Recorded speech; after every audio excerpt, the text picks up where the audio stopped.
এরপর আল্লাহ নবী বলেন আল জিহাদু মাযিন মুনযু বাসানি আল্লাহু ইলা আইয়ু কাতিলা আখির উম্মতি আদ-দাজ্জাল।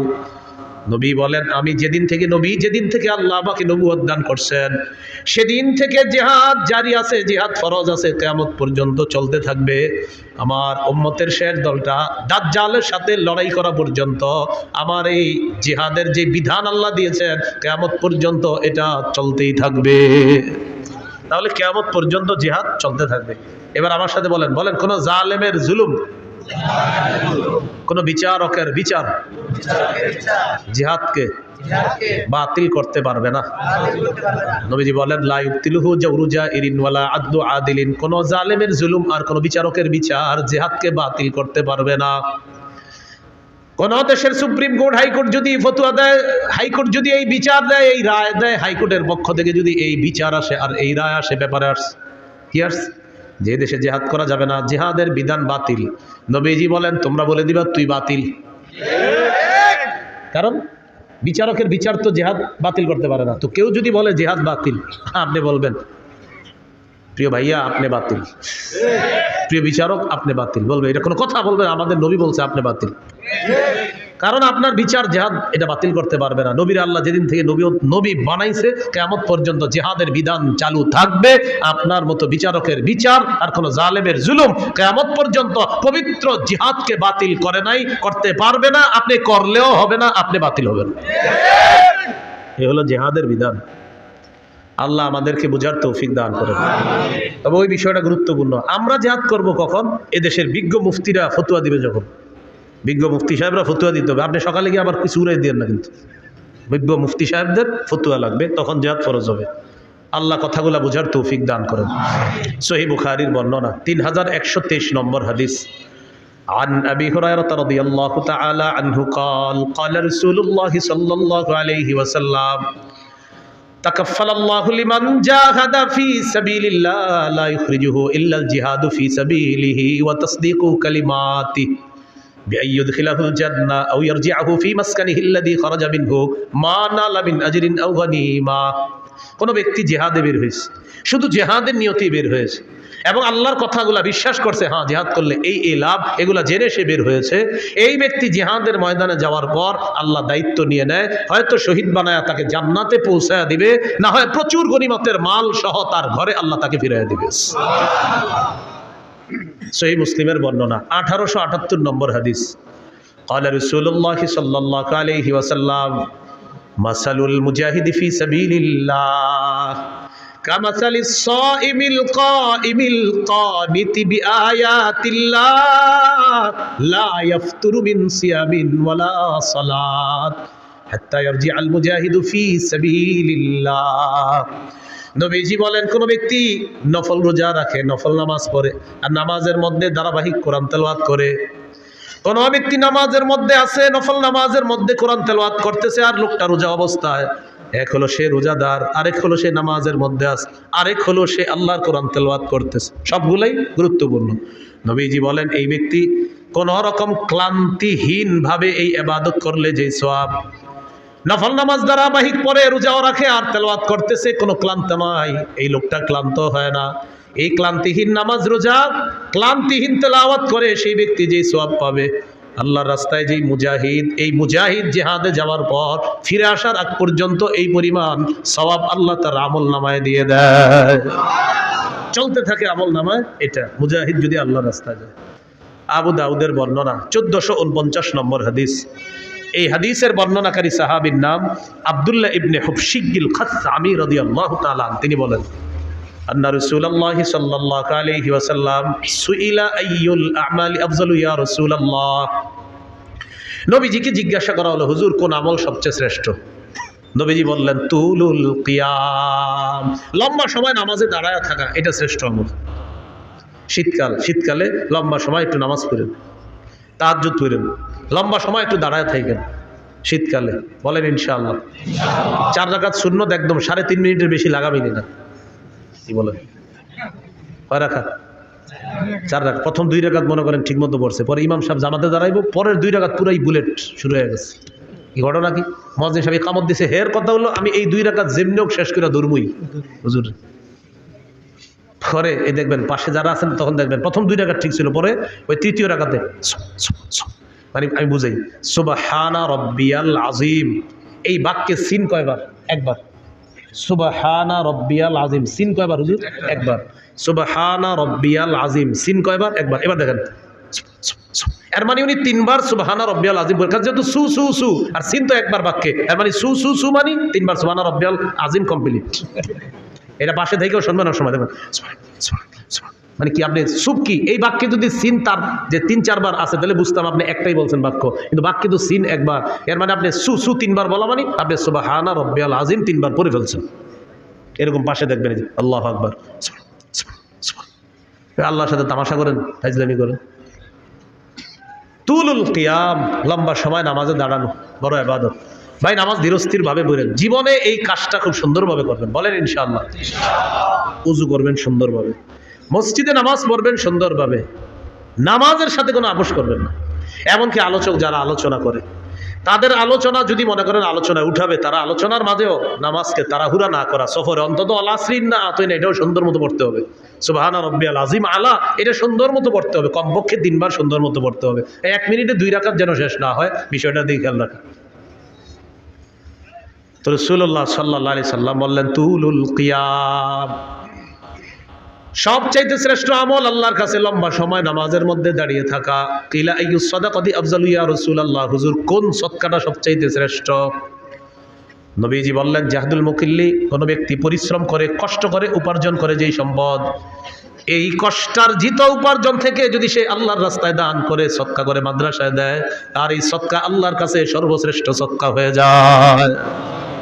রিক্সা চালাইছেন, কিছু টাকা কামাইছেন, 5 টাকা সদকা করছেন, মাস শেষে বেতন পাইছেন, কষ্টার্জিত এই বেতন পাওয়ার পর ইখলাসের সাথে 5টা টাকাই কোনো অসহায়কে দিছেন, এই আমলটা আল্লাহর কাছে শ্রেষ্ঠ সদকা হয়ে যায়। কিলা আইয়ুল হিজরাতি আফজালু ইয়া রাসূলুল্লাহ, হুজুর কোন হিজরত আল্লাহর কাছে সবচাইতে শ্রেষ্ঠ আপনার কাছে জানতে চাই। নবীজি বললেন মান হাজার মা হারামাল্লাহু আলাইহি, আল্লাহ যা হারাম করেছেন এই হারাম থেকে বেঁচে থাকা হলো আল্লাহর কাছে সর্বশ্রেষ্ঠ হিজরত। কিলা আইয়ুল জিহাদি আফজালু ইয়া রাসূলুল্লাহ, হুজুর কোন জিহাদ আল্লাহর কাছে সবচেয়ে শ্রেষ্ঠ? নবীজি বললেন মান জাহাদাল মুশরিকিনা বিমালিহি ওয়া নাফসিহি, যে ব্যক্তি মুশরিকদের বিরুদ্ধে তার জানমাল নিয়ে লড়াই করে এই জিহাদ আল্লাহর কাছে সর্বশ্রেষ্ঠ জিহাদ হয়ে যায়। এবার আল্লাহ নবীকে প্রশ্ন করলেন ফাইয়ুল কতলি আশরাফু ইয়া রাসূলুল্লাহ, জিহাদের ময়দানে যারা শহীদ হয়ে যায় কোন শহীদটা সবচেয়ে শ্রেষ্ঠ? নবীজি বললেন মান উহরিকা দামুহু ওয়া উতিরা জাওয়াদুহু, যে ব্যক্তি বাহন নিয়ে জিহাদের ময়দানে আসে তাকে যদি শহীদ করা হয়, তার বাহনটাও যদি শহীদ করে দেওয়া হয়, এই শহীদ হলো আল্লাহর কাছে সর্বশ্রেষ্ঠ শহীদ। এটা হলো সবচেয়ে মর্যাদাপূর্ণ হত্যা, তাকেও হত্যা করা হয়েছে আর তার বাহনটাকেও হত্যা করা হয়েছে, এটা আল্লাহর কাছে সর্বশ্রেষ্ঠ শহীদ হিসাবে পরিগণিত হয়।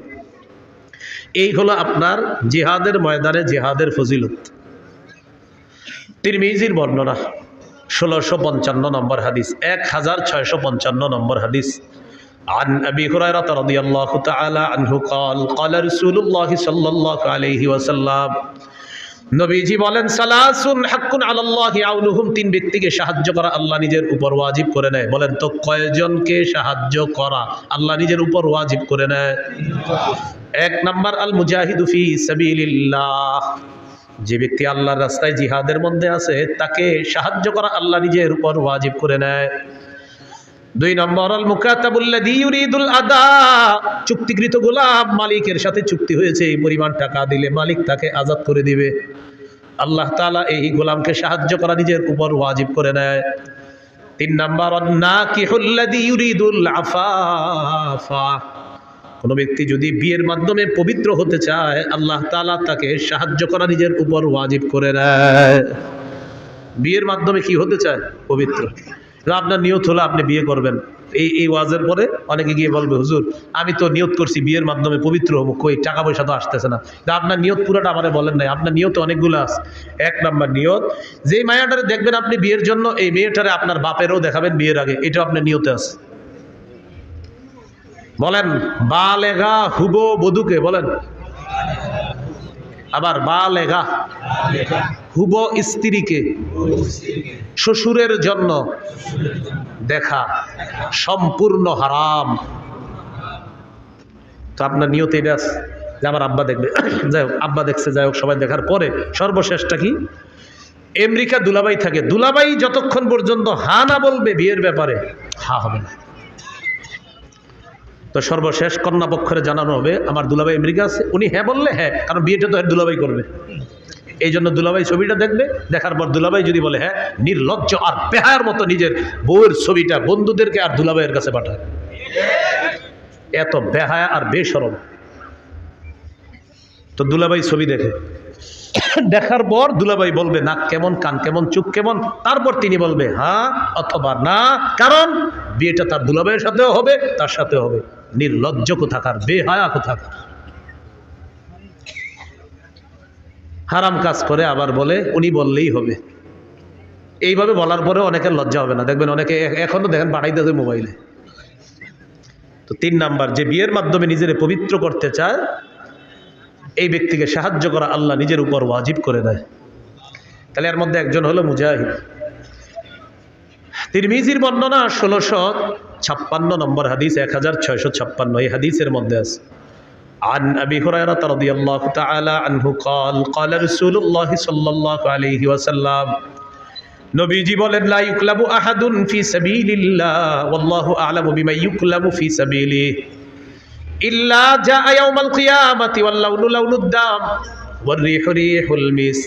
কোন ব্যক্তি যদি জিহাদের ময়দানে যায়, আঘাতপ্রাপ্ত হয়, আঘাতপ্রাপ্ত হওয়ার পর কিয়ামতের ময়দানে এই লোকটা এমন অবস্থায় উঠবে, তার যে আঘাতের জায়গায় আঘাতের কারণে তার রং হবে রক্তের রং, আর সেখান থেকে মেশক আম্বরের ঘ্রাণ বের হবে।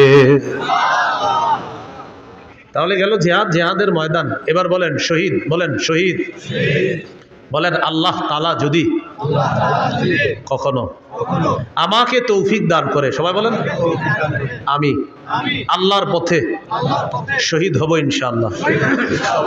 সহিহ মুসলিমের বর্ণনা 1909 নম্বর হাদিস, قال رسول الله صلى الله عليه وسلم من سأل الله الشهادة بصدق بلغه الله منازل الشهداء وإن مات على فراشه। এলাকার নাম কি? ফুলতলা। এই ফুলতলার একজন নিয়ত করছে, আল্লাহ আপনি যদি আমারে কখনো সুযোগ দেন আমি শহীদ হব। কোন এলাকার? ফুলতলা। তো নিয়ত করছে আল্লাহ সত্যি আমি শহীদ হব, নিয়ত করছে। সে যদি তার ঘরের বিছানায়ও মারা যায় আল্লাহ তাকে শহীদদের মর্যাদায় পৌঁছায় দিবে। তিরমিজির হাদিস 1661 নম্বর হাদিস, বাস হয়ে গেছে তো।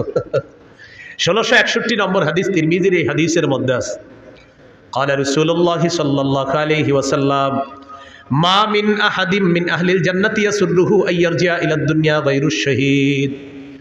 নবীজি বলেন জান্নাতের মধ্যে যারা থাকবে তারা কেউ দুনিয়ার মধ্যে আসতে চাইবে না, শুধু শহীদ জান্নাতের মধ্য থেকে দুনিয়াতে আসতে চাইবে। কে? শহীদ। শহীদ ছাড়া আর কেউ আসতে যাবে না। কেন?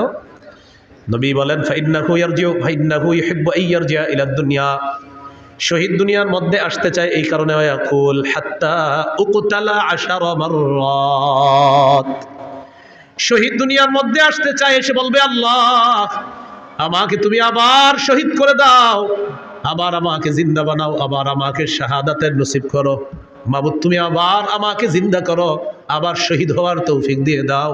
এইভাবে যদি 10-12 শহীদ হতে হয় আল্লাহ আমি 10 বার শহীদ হতে রাজি আছি মাওলা। নবী বলেন কেন জানুনি? মিম্মা ইয়ারা বিম্মা আতাহুল্লাহু মিনাল কারামা, শহীদকে আল্লাহ যে মর্যাদা দান করেন, যে পুরস্কার দান করেন, এই পুরস্কারের আশায় শহীদ বারবার বলবে আল্লাহ আবার যদি জিন্দা হতাম, আবার যদি শহীদ হতাম, আবার যদি জিন্দা হতাম, আবার যদি শহীদ হতাম, তাহলে বারবার এই পুরস্কার আমি লাভ করতাম। শহীদ চাইবে, আমি বারবার দুনিয়াতে যাব, আবার শহীদ হব, আবার জিন্দা হব, আবার শহীদ হব। সহিহ বুখারীর বর্ণনা 2797 নম্বর হাদিস, قال رسول الله صلى الله عليه وسلم, নবীজি বলেন ওয়াল্লাযী নাফসি বিয়াদিহি লাওয়াদিতু আন্নী উকতালু ফি সাবিলিল্লাহ সুম্মা উহইয়া সুম্মা উকতাল সুম্মা উহইয়া সুম্মা উকতাল সুম্মা উহইয়া। নবী বলেন আল্লাহর কসম আমার মন চায় আমাকে শহীদ করা হোক, আবার আমাকে জিন্দা করা হবে, আবার আমাকে শহীদ করা হবে, আবার আমাকে জিন্দা করা হবে, আবার আমাকে শহীদ করা হবে, আবার জিন্দা করা হবে, আবার শহীদ করা হবে। হাদিস দ্বারা বোঝা যায় যতবার আমি শহীদ হব ততবার যদি জিন্দা করা হয়, এরপরেও যেন আবার আমাকে শহীদ করা হয়। এটা নবীর আশা।